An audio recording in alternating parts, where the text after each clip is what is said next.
Hello மக்களே, எல்லாருக்கும் good morning.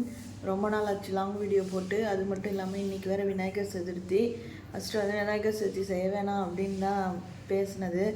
சரி, கொஞ்சம் ப்ராப்ளம்ஸாக இருக்குது, கொஞ்சம் நாட் ஃபீலிங் வெல் அப்படின்ட்டு. பட் இருந்தாலும் இது வந்து எனக்கு ரொம்ப பிடிச்ச பண்டிகை. அதனால் இது ஸ்கிப் பண்ணுறதுல எனக்கு எந்த விருப்பமும் இல்லை. அதனால் செய்யலாம் அப்படின்னு முடிவெடுத்தாச்சு. இப்போ அதுக்கான வேலைகளெல்லாம் ஸ்டார்ட் பண்ண போகிறோம். வாங்க என்னென்ன வேலை இருக்குதுன்னு பார்க்கலாம். நான் இருக்கிற வேலையெல்லாம் ஒரு லிஸ்ட்டாகவே எழுதிட்டேன். ஃபஸ்ட்டு கிச்சன் க்ளீன் பண்ணோம், அப்புறம் ஹால் பெட்ரூம் பெருக்கி துடைக்கணும். அதுக்கு அடுத்தது வந்து கோலம் போடணும். அதை விட்டுட்டு அப்புறம் குளிச்சுட்டு வெளியே போய் பிள்ளையார், அப்புறம் அருகம்புல், எருக்கு மாலை எல்லாம் வாங்கிட்டு வரணும். அப்புறம் சமைக்கணும். முடிஞ்சால் எதாவது ஸ்வீட் செய்யலாம். அப்புறம் பூஜை பண்ணிவிட்டு சாப்பிட்டு ரெஸ்ட் எடுக்கணும். இதுதான் வந்து செய்யறதுக்காக நான் போட்டு வச்சுருக்கிற லிஸ்ட்டு. கொஞ்சம் லிஸ்ட் எழுதிட்டால் ஈஸியாக இருக்குன்னு நான் ஃபீல் பண்ணேன். சரி, இப்போ ஒரு வேலையாக ஸ்டார்ட் பண்ணிவிட்டு முடிச்சுட்டு அப்புறமா பார்க்கலாம். இதுதான் நான் அன்றைக்கி போட்டிருந்த கோலம். எனக்கு வந்து கோலம் நல்லாவே போட வரும். பட் ரொம்ப டச் விட்டு போயிடுச்சு அப்படிங்கிறதுனால ஒரு டைப்பாக இருந்தது. ஆனாலும் நல்லா தான் இருந்தது. க்ளீனிங்லாம் பண்ணிவிட்டு இவங்களுக்கும் க்ளீனிங், நம்ம இவங்கள எக்ஸ்ட்ரா கேர் எடுக்கிறது கொஞ்சம் கஷ்டமான வேலை தான். பட் ஆனாலும் நம்ம பசங்க பண்டிகை அன்றைக்கி சுத்தமாக இருக்கணும். க்ளீனிங் ஒர்க்ஸ்க்கே மணி 10:30 ஆகிடுச்சு. ஒரு காஃபி போட்டு குடித்தேன், ரொம்ப பசிக்கிறதுனால. போயிட்டு பிள்ளையார் வாங்கிட்டு வந்துட்டு கொழுக்கட்டை அதெல்லாம் கடையிலேயே வாங்கிடுவேன். எதுவும் வீட்டில் வாங்குற மாதிரி வீட்டில் செய்யறதுக்கெலாம் டைம் இல்லை. அதுக்குள்ளே எனக்கு ரொம்ப பசிக்க ஆரம்பிச்சிடும். அதனால எல்லாம் கடையிலேயே வாங்கிட்டு பர்ச்சேஸ் முடிச்சுட்டு வரணும். பாய். தலையெல்லாம் ஒரே ஈரம் அப்படியே. சரி, பரவாயில்ல, எப்படி பிள்ளையார் வாங்க போயிட்டு வந்துட்டு நம்ம காய வச்சுக்கலாம். பூஜையெல்லாம் முடிச்சுட்டுன்னு போட்டாச்சு. ரைஸ் வச்சாச்சு. நேற்று ராத்திரி வச்ச ரசம் இருக்குது. அதுதான் வந்து எனக்கு லஞ்சு. பெருசாக எதுவும் செஞ்சுக்கல. அதே மாதிரி இப்போ கொழுக்கட்டையும் நான் கடையில் தான் வாங்க போகிறேன். இன்கேஸ் கிடைக்கலன்னா என்ன ஸ்வீட் கிடைக்குதா, அப்புறம் கொஞ்சம் ஃப்ரூட்ஸ் வாங்கிட்டு வந்து வச்சு நைவேத்தியம் பண்ணணும். வேறு ஒன்றும் பெரிய ஐடியாலாம் கிடையாது. பிள்ளையார் வாங்குறது தான் டாஸ்க்கு. பார்க்கலாம் நம்ம பட்ஜெட்டுக்குள்ளே நம்ம ஆசைப்படுற மாதிரி கிடைக்குதா, இல்லை கொஞ்சம் ஹையாக போகுதா அப்படின்ட்டு போயிட்டு வந்து என்னன்னு சொல்கிறேன். நம்ம நினச்சபடி பிள்ளையார் வாங்கியாச்சுங்க. பிள்ளையார் வந்து 350 ரூபா. இது வந்து மண் பிள்ளையார் தான். ஏன்னா பெயிண்ட் அடித்த பிள்ளையார்லாம் வாங்கினா என்னோடய ஹஸ்பண்டுக்கு வந்து பிடிக்காது. ஏன்னா நாங்கள் 3 நாள் இல்லை 5 நாள் 7 நாள் 11 நாள் ஆனால் கூட போய் ஆற்றுல கரைப்போம். ஆற்றுல கரைக்கும்போது பெயிண்ட் அடித்த பிள்ளையார்லாம் கொண்டு வந்து கரைப்பாங்க. ஆனால் இவருக்கு வந்து அது பிடிக்காது. அப்படின்றதுனால நான் மண் பிள்ளையாரவே வாங்கிட்டேன். இந்த பிள்ளையார் இது வந்து இவ்வளோ பெருசு இருக்குல்ல, ஆனால் தூக்கிட்டு வரும்போது ரொம்பவே வெயிட்டாக தான் இருந்தது. வீட்டு வேலையை அனைத்தையும் முடித்து விட்டு இந்த பூ, பழம், தேவையான அருகம்புல் எல்லாம் வாங்கிக்கிட்டு இந்த பிள்ளையாரையும் வச்சு எடுத்துக்கிட்டு அதுக்கப்புறம் ஒரு 5 நாள் பிள்ளையார் இருக்கிற மாதிரி இருந்தார். அதனால் நான் வந்து சாம்பிராணி வந்து ஏற்ற மாட்டேன். ஏன்னா எனக்கு வந்து அது அலர்ஜி ஆகும் அப்படின்றதுனால. பட்டு இது நம்ம 2 வேலை செய்யணும் அப்படின்றதுனால பூஜை அதுவும் வாங்கிக்கிட்டேன். கிட்டத்தட்ட எனக்கு வந்து அன்றைக்கி மட்டுமே ஒரு 1000 ரூபாய் செலவாயிடுச்சு. ஸ்வீட்டு இதெல்லாம் வீட்டில் செஞ்சுருக்கலாம், கொழுக்கட்டை அப்படிலாம். ஆனால் அதுக்கெலாம் எனக்கு சுத்தமாக நேரம் இல்லைங்க. எனக்கு ஹெல்ப்புக்கும் ஆள் இல்லை. யாரும் வந்து ஹெல்ப் பண்ணவும் மாட்டாங்க. நான் இன்வைட் பண்ணியிருக்கணும். எங்கள் அம்மாவை இன்வைட் பண்ணியிருந்தால் கூட எல்லாருக்குமே வந்து செர்டைன் டிமாண்ட்ஸ் இருக்குது. எல்லாரோட டிமாண்ட்ஸும் என்னால் ஃபுல்ஃபில் பண்ண முடியல. ஏன்னா எல்லா சமயமும் எல்லார்கிட்டையும் காசு இருக்கும், தேவையானது செய்கிறதுக்கான வசதி இருக்கும், உடல்நிலை சரியாக இருக்கும் அப்படின்னு சொல்ல முடியாது. சில விஷயங்களை வந்து நான் வேணான்னு தவிர்க்கும்போது அது ஒரு ஆர்கியூமெண்ட்டில் தான் போய் முடியுது. அதனால் நான் என்ன பண்ணிட்டேன், சரி நம்மளால் அந்த அன்றைக்கி என்ன முடியுதோ அதை பண்ணிக்குவோம். பெருசாக யாரையும் எக்ஸ்பெக்ட் பண்ணவும் வேணாம். எந்த டிமாண்டும் நம்மளால் இப்போ ஏற்றுக்க முடிகிற நிலமையில இல்லை அப்படின்றதுனால நான் யாரையுமே இன்வைட் பண்ணல. இன்வைட் பண்ணாலும் யாரும் வரப்போகிறது இல்லைங்கிறது. எனக்கு ஹெல்ப்புக்கெலாம் யாருமே வரமாட்டாங்க. வேணால் என்னை குறை சொல்கிறதுக்கு வேணாம்.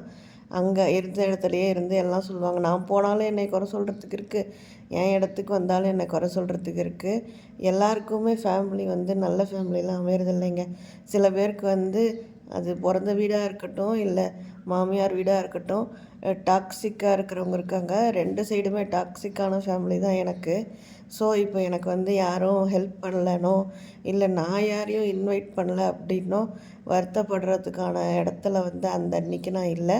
என்னால் வந்து எனக்கு ரொம்ப பிடிச்ச பண்டிகை, நான் செய்யாமல் விடக்கூடாது, என்னால் முடிஞ்சது செய்யணும் அப்படிங்கிறதுக்காக நானே என்னோடய ஹஸ்பண்ட் கூட வேணாம் உனக்கு முடியலங்கிற செய்யாத, ரெஸ்ட் எடு, ஒரு நாள் லீவு தானே அப்படின்னாரு.